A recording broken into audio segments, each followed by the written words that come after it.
Mana bu qozonning egasi yoni dumbani ushab turishingizdan sizga o'xshaysiz Hoji Akbar aka. Endi men ham el qatori dumbaga ish qilyapman-da. Chunki dumbasiz osh shirin bo'lmaydi. Qahramon aka, bugun osh endi osh tepasida biz hammamiz men bir narsani eshitib xursand bo'ldim. Oshlarimizni mana shu musobaqa o'ynayotgan oshlarimizni baho beradigan hakamlarning boshlig'i rahbari o'ziz ekansiz. Endi butun qanaqa chiqishdan qat'iy nazar butun umidimiz sizdan aka, xudo xolasa. Men o'shancha aytdim-ku, siz bebaho yigitsiz. Sizga baho ham ta'sir qilmasa kerak. Ya mayli, ta'sir qilmasa ham baribir bahoni xalqimiz beradi. Bugungi osh juda yaxshi bo'lishi kerak. Xudo xolasa. Chunki Hoji Akbar akamning yonlarida do'stimiz Rustam Daston bor. O'sha uchun osh juda shirin bo'lishi kerak, xudo xolasa. Maqsad oshni ta'rifini hamma yoqqa doston qilishdi. Qani? Bismillahirrohmanirrohim. Mani qo'lim emas, o'zimning qo'lim.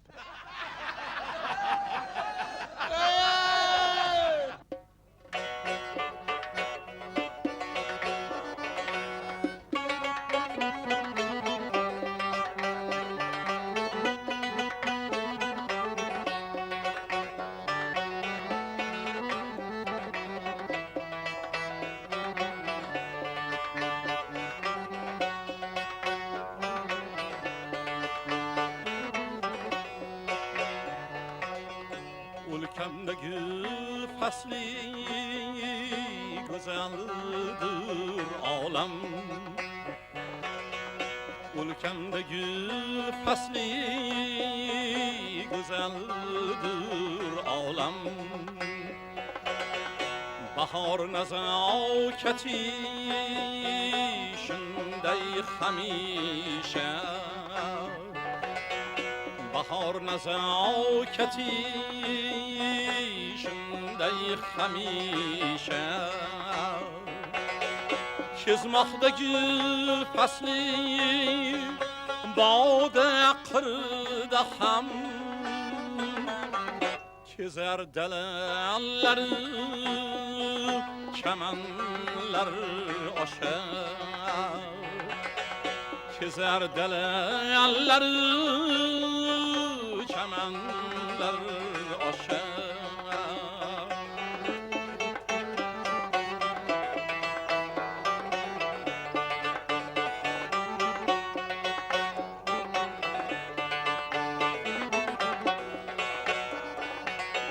Kilinden yasanıp kildi gül bahar.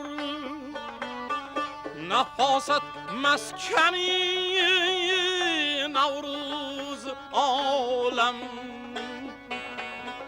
Tan cemali apak taze biğbar. Güller yaprağıda yaltırır şebnem. Tan cemali apak taze biğbar. Güller yaprağıda yaltırır şebnem.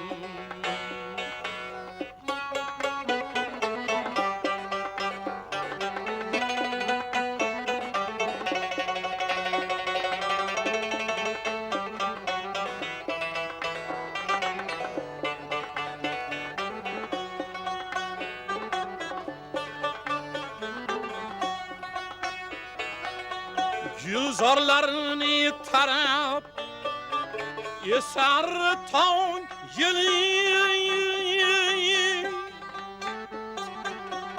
Lap açıp cilmeyer nefis gınçeler. Gül gibi yaşnagay berçenin dili. Bahar latafatga boysan bunchalar. Gül kabi yashnagay barchaning dili. Bahar latafatga boysan bunchalar. o'lkamda gul fasli go'zaldir olam. Bahor nazokati shunday hamisha, bahor nazokati shunday hamisha.